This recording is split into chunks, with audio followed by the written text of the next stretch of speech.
Yo, we are back with another cooking video. Let's get it, everybody. Today we have a special guest who's gonna walk us through how to cook professionally. Can you please welcome my good friend Antonio? Let's give him a round of applause. Hey, what's up, guys? So today, I wouldn't say I'm a professional chef as what Mr. Metro here was saying, but What are we cooking today? we're gonna do steak frites with truffle Parmesan fries. Yeah. Spanish influence though. We're gonna add some Spanish flair to it, but traditional steak frites. You know me, guys. I love them steak frites, and I brought something special today because I knew we were cooking.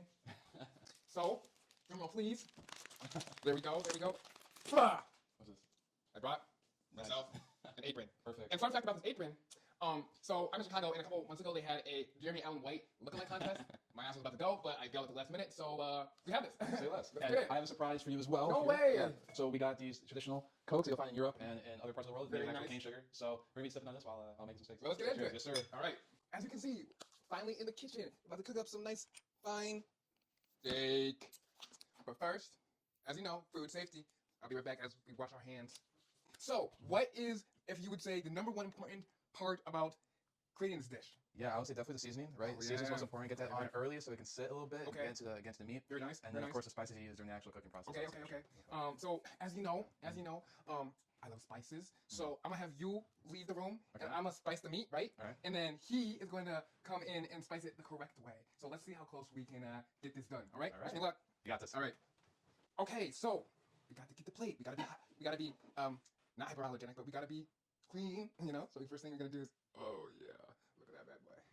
Very nice. Very nice. So based on what he has out here, we have ground pepper, right.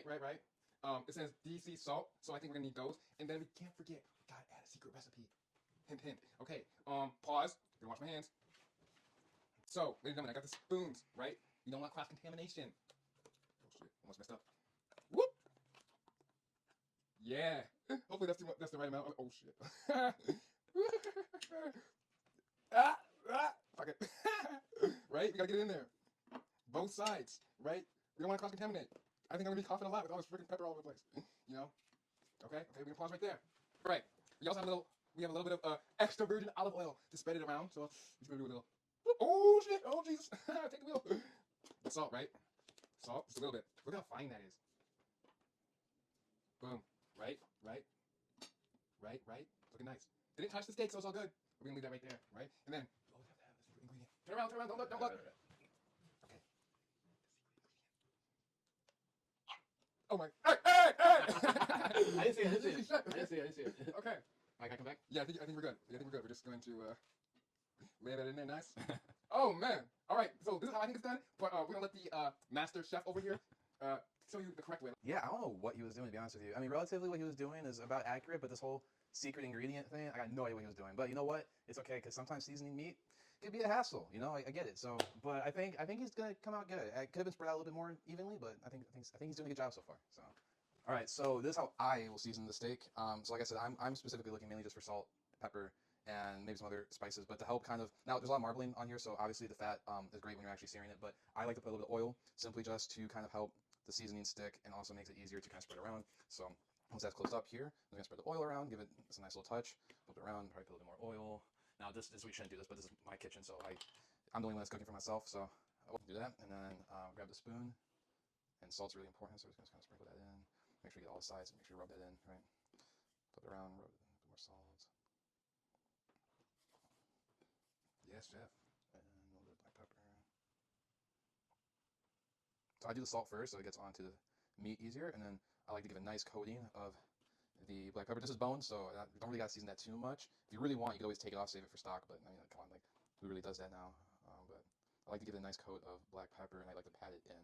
And you want to try to get all sides too. So like even with the salt, but I'm not too worried about that, right? But let's flip it over. Why not? Just put a little bit here. You gotta be generous with the seasoning, because cooking is a labor of love, and when you cook for people that you enjoy spending time with, you want the food to be good, right? So make sure you get all the crevices.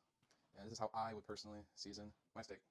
So I'm gonna be honest, when he seasoned that steak way more than me. I mean, I thought I seasoned a lot of steak to perfection, but then he came here with a freaking dump truck, beep, back it up on this motherfucking steak, right? And then he turned and pulled out the garlic powder or whatever. Like shit, that's usually my own secret ingredient. And what makes matters worse is I think I put chili powder instead of paprika. Hopefully he doesn't know this, but let's see if he can tell the difference. Stay tuned. So we're back. Let's give the audience a view. Okay, mine's looking pretty close to yours, I think. Yes. So, chef, what's the next step to this fantastic meal that we're about to make? Yeah, so we're gonna let this sit for a little bit. How long would you recommend it sit for? Honestly, the longer the merrier. But Okay. since we're making this today, we're just gonna prep the rest of the ingredients, and then once we're done with that, then we'll cook this up. I think we're gonna make the French fries first, and then we'll make this last. Sounds good. Sounds like a plan. Yes, chef. Oh, chef, tell us what is next. Yeah, so while the steaks are marinating, we're going to go ahead and wash the potatoes, which we already did. Just to Yep. get any debris, dirt off. Then we're gonna peel the potatoes. You don't have to if you like skin, but they look better when they're peeled, so we're gonna peel them. And then we're gonna cut them up in French fry forms. I'm saying cold water, clean off all the starch, dry them off, fry them, and then once all that's done, then we'll go ahead and make sticks. Okay, very nice. Okay, so can you give me a little example this time? Yeah, so I'm gonna peel the potatoes with the peeler. This will be your knife, so I'll let you cut one potato. Okay, And of very course, sharp, I very have my specialty knife, so we'll use that. I'll use that. But grab one of the potatoes here, and then always have a waste basket, and always have your cold water ready. 'Cause you always want to be ready, and have a good cutting board. This is a wood cutting board. You got to make sure you take care of them, or else you get cracks in them. I think I'm gonna take good care of this one, but that's besides the point, right? So just here, peel this, right? Away from you, right? Yeah, always peel away and try to do long strokes. You don't want to lose a bunch of potato. Hey, I know exactly what you're thinking. Long strokes, but we gotta protect the so we don't lose the potato. Yeah. So this will be a prime example of like, okay, let's start to like clean up a little bit, right? So now that the potatoes peeled, now honestly, if you want, you can sit here and take out all the dead eyes. I believe they call them. I'm not too worried about it because it's just for us and we're not that picky. So, but for yourself, if you're making this for a girl or a guy, definitely do a good job with cleaning up the potatoes. Okay, so if I recall, step one is to take the potato. Damn, this guy's lumpy. I'm left-handed, so F me, right? Oh, wait. Oh. Ah! Oh, yeah, buddy. Look at that. Look at that. Look at that. Okay. Very nice. He said, remember, easy to peel. Easy to peel. But one time, I was in my garden mulching at my house, and I was digging up the soil, and I found a fucking potato growing in there. Like, what the? How does that happen? So there's such things as wild potatoes. And as I finish up, gotta get the tip as well. Yeah, how's it looking? How's it looking, everybody? Now let's put it in the water. I think we're on to the next step. All right, so now we're gonna go ahead and start cutting potatoes. So this is a knife, Japanese knife, really sharp. One of my favorites is the Santoku, which means 3 virtues. It is high carbon, which means I do have to clean it along the way. Since I'm only cutting one potato, and then Lane Langston used my everyday knives, which you'll find right here. I have to be super careful with it, but this is a super sharp knife. You'll see, and the cuts get really nice. Always respect your tools. And then I'm gonna grab my potato, which is right here. I'm gonna actually dry it off before I start cutting. So sorry I jumped out of frame, but I'm just gonna dry this off real quick, just get some of the water off, and then I'll get to cutting. So like I said, I didn't go super crazy with peeling it because I don't care personally, but how I'm gonna do is I like to have irregular French fry shapes, and you always hold a knife. I do the pinch grip, and always just kind of look at what you're doing, right? Give it a nice quick and slice down. Ooh, shoot. Yep, nice. And when a knife is super sharp, you can be really gentle with how you're cutting, right? I mean, look how it just glides right through here. That's why it's safer to have a sharp knife in the kitchen, right? Rather than a dull knife. With a sharp knife, you don't gotta put a lot of pressure. I'm not putting pressure at all. I'm just literally letting it like glide right through, right? And of course, I know my techniques for holding ingredients are not the best, but still really nice here. And you can see here, I have all relatively equal sizes, and then you stack them up as best as you can, and then you just cut it in the opposite direction. So I know these weren't exactly how they matched up, but this is how I'm gonna do it, because it's my kitchen, right? So we go here, and I like to have a decently sized shape. Try to keep the knife level, right? Give them some nice shape to it. They're coming down kind of hard. Boom, right? Boom, all right. And those are my French fries. Yes, we're at the Frites stage. So, as I can see, he has his potatoes in there, so I'm assuming that's gonna be the last step. He gave me this knife. Very nice. Very nice. Very nice. Trust the process. Very nice. I kind of messed up. It's okay. Watch. We're going to boom, right? And then we're going to boom. Pretty good, I think. Pretty nice. Okay, toss those in there. These look identical to his. I hope. No.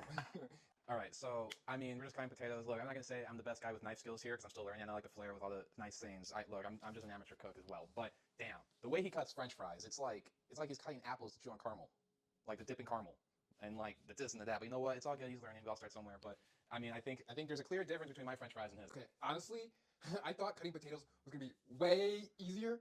I was like, it's really hard to cut this spherical object into this straight line. And don't even get me started on that big flashing knife of his that he had. He pulled out that thing. Oh my God! We got a samurai in this house. It ain't me. Did you see how clean that shit was? I was like, he just was like, But all I have to say, if I must say so myself, those fries will be indistinguishable. I washed the French fries 3 times until the water ran clear to get all the starch off. And now all we do is we just lay these out on the paper towel. You can also use a kitchen towel, and then you take another paper towel and you just, oh my god, that's a tank. And you just then you dry Why it did you off. cut it like that? I don't think I cut that one, to be honest Sure? with you. Yeah, I think might have been more uniform, but it's all good. Yeah, and then so after we dry them off, we want to get as close as possible because you also want to save money too. Paper towels are, I can't curse. Paper towels are expensive, so I mean they're not, but you know what I mean. You be resourceful of your resources, right? So then we're gonna go here, just lay these out, right? Put some more paper towels, and then we're just going to then just pat them dry as best we can. I'm gonna rinse out the bowl so it's dry, put them back in, and then we're gonna fry these 2 times. Everyone would want this fry. Tell me, everyone wants this fry. Yeah, That's perfect. That's a perfect French fry. Yeah. Yeah. So we'll, Good job. yeah. Myself. Yeah, right. So then we'll dry these off, fry them 2 times, 2 different temps. First fries cook them internally, second fries give them a nice golden color, and then we'll let them sit in some salt. Then we'll season it with truffle oil and Parmesan, and then we'll make our steaks because those will be real quick, like 10 minutes maybe or less. So we're looking for medium rare, so it'll be quick. All right. So when it comes to this oil, I've actually never done this before. I'm an air fryer guy. So I like high power, high heat. So if I were to do this, I would put it at high and wait till it's boiling. I mean, yeah, bubbling. Wait till it's bubbling, and that's when you put the fries in. You'll soon see if that was the correct decision. Because we're gonna do it Antonio's way.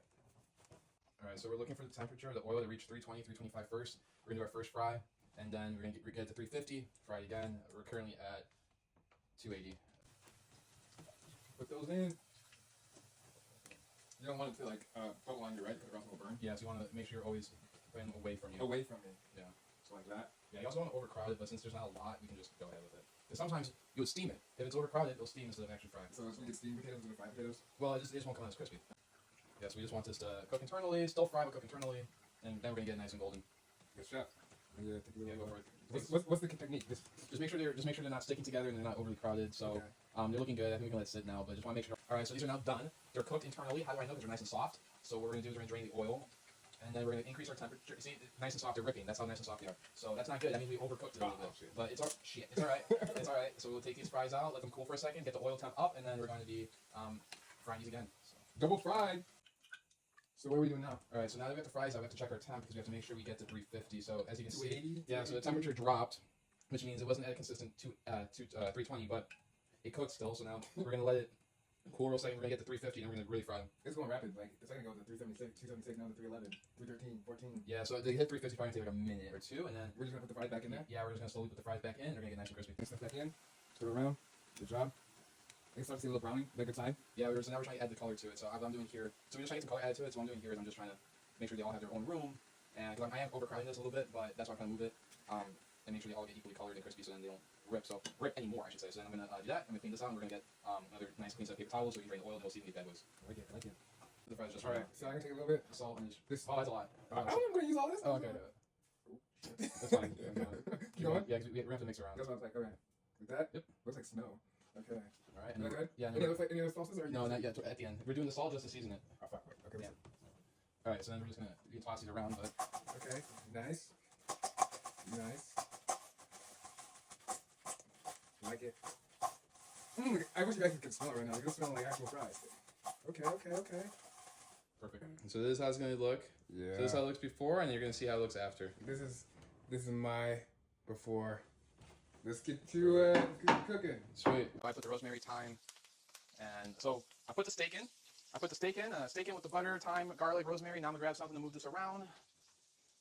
So this isn't exactly how I would actually make a steak. It's just with filming everything and like trying to film and also cook, I got distracted. So the pan got too hot. You would put initially the steak down, let it get a nice sear with some oil or some butter, and then once it gets a nice sear, you flip it over to the other side sear, and then you start to baste like what you're doing here, with the herbs and the garlic on top, right? And use a nice spoon. I'm gonna go ahead and flip this guy over.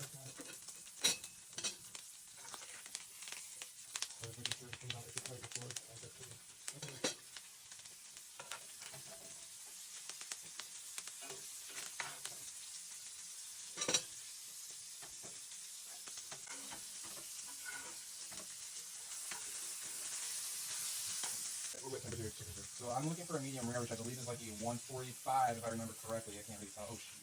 Definitely overcooked. All right, well, this will be all right. So It's my turn. So the first thing I'm gonna do is add some butter. You feel me? Yeah, let that just melt. Then we're gonna toss in these cloves. Let's see. I'm gonna move this around. use that knife in the where the spoon. Yeah, we're gonna move this around. Just kind of scoot down slightly. Make sure the whole pan is coated with butter and your bad life decisions. Yeah, wait till that's good. That's good right there. I'm gonna take my meat. Remember, don't forget. I'm gonna toss that bad boy in here. Boom. Toss that bad boy in here. And I'd say let's use around 3 minutes. I'll start. Ooh, that's it popping. Ooh, that's it popping. And then I want to bake it, right? Hold on to that. Yeah. Oh, I'm left-handed, so we're So just feel free to rotate around. Oh yeah. All right. Smart. So that's a band erase. You can actually put your utensils inside of that. So there you go. Boom. Yeah, that's the only thing on the surface is dirty. So no, use the spoon and the thing to turn it over slowly so you don't burn yourself. Yep, now turn it over. There you go. Leave the color. Oh! Now keep basting though. There you go. Put this in here. Yep, keep basting. By the way, that was good. This the way, I like it. Kind of really take it apart all the juices. I do not know what the temperature for an internal medium steak is. I'm usually a guesstimator, but today I have a handy dandy thingamajig. Right. As I taste this. Put this right here with that. Right here. And what I'm gonna do is, what temp was medium rare at? I think medium rare is 145. I think. Okay. So I'm gonna. Oh, perfect. So that. We're at 183. Yeah, we probably overcooked these. I think we're gonna eat off. Yeah, we're gonna heat up. We probably overcooked these. 183. It's like in the wire rack. All right. All right, so the steaks are resting. With us coordinating everything, the steaks are done. I'm now going to season this with a touch of truffle oil. Oh shit, that's a lot. Sorry, that's a lot. And then because we just want to touch, we don't want to drench these because we still want to be crispy, right? And we're gonna grab our Parmesan. Salt bay type Some salt bay type shit. Yeah. Salt bay. Boom. Sprinkle it on. Okay. And then we're just gonna move these around. I'll go for it. Pass it on to you. Pass it on.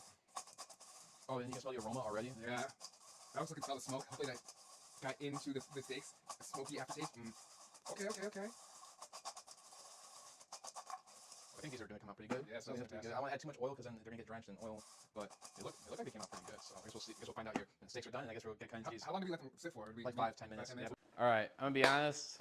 Like I mentioned earlier, it's been a long time since I made a steak, and oh my goodness, was that a pain? That's not pain. It happened really quickly. Last time I made a steak, I had a real thick cut, so it was a whole different process. These were a lot thinner, so they cooked a whole lot quicker. But steaks are gonna come out great.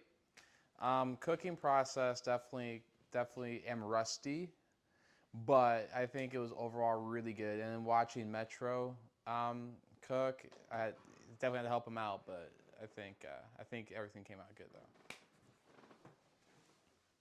Okay, I have never basted a mistake in my life. I'm just the type of person, forgive me, who sprays some oil, put it on the pan, let this sizzle, let this go into the flavor of the meat. But today I was like, fa, you know? And I've seen that on the TV. I always want to do that. Very exciting. Got hot real quick. But I like to cook my things on hot usually. So we're really about to see how this turns out. To be continued. Looking good. And that's the bone. That is all fat, which I'm gonna actually indulge in. Do you like fat? I do, but I might save this to make tallow. But we could have rendered this down, but I didn't catch it right away. What do you mean by rendered? So instead of adding butter, we could have melted the fat. Like we could have trimmed it. Like have the steak how it is. Like this is the steak, but we trimmed this part, cut it, put it on the pan, let it melt, and then take that melted fat and cook the steak in that. Now for the moment of truth. Let's get all this off of here. I'm gonna cut this off first. Cut this. Cut that fat off. Now we got pop fat. And now, how's it looking? How's it looking? Pretty good. To be honest with you, they always say never judge a book by its cover, right? So what we're gonna do is just have to take a bite off of it. But damn, I'm butchering this. Go like a slick motion. A slick motion. Yeah, so like, there you go. It is. Yeah, okay. So I have some work to do when it comes to cutting steak. Like, look at this. This is better for fajitas at this point. And then, okay, look at that. Look at that. Okay, so this is my steak. That's your steak. This is my steak. So we try ours first, and then Yeah. switch, right? Yeah. No. Yeah. Perfect. Okay. It's got to find a good piece. Right in the middle. Oh, yeah. I think if I were to redo this, I'd put a slightly little bit more seasoning. No, that's overnight. Good to No, know. that's overnight. All right, switch. All right, 3, 2, 1. All right. Yeah, that's pretty good, man. You know what you're doing. Okay, You too, man. now if you were to rate 8 out of 10, what would it be? They're both like a 7, I think. Okay, yeah, 7. All right, well, we only can go up from here. Only improvements. Only improvements. Yeah, awesome. Well, let's plate the rest of the food and get to digging. Yes, sir. Okay, finally. All right, so steaks came out actually relatively really good. I'm kind of happy with them. Could have been better. They were a lot thinner than I thought, so we could have definitely cooked them a lot quicker. But I think the flavor came out really good. Of course, always season your meats and proteins overnight for more flavor, but I'm pretty happy with it for the most part. I don't know. I think they're pretty good. So, we just finished cooking our steaks. Much harder than I'm used to, but I think they turned out pretty good. Obviously his tastes a little bit better. but at the same time, I feel like mine had more flavor. I'm biased, not racist. I'm biased when it comes to my steak. But yeah, now we're just about to enjoy these and stay tuned for what's next. Oh shit, I got hiccups. I'm out. Yup. Oh wow, this is a cheap ass bottle opener. See what I'm saying? Wait. Ah! What the fuck? This is something my sister got me. This is a bunch of piece of shit. There we go. All right. Cheers. Okay. All right, let's try it. Oh, don't forget, we also made some, or Antonio made some garlic aioli. Yeah, really good. That bangs. All right, see you next time. Bye.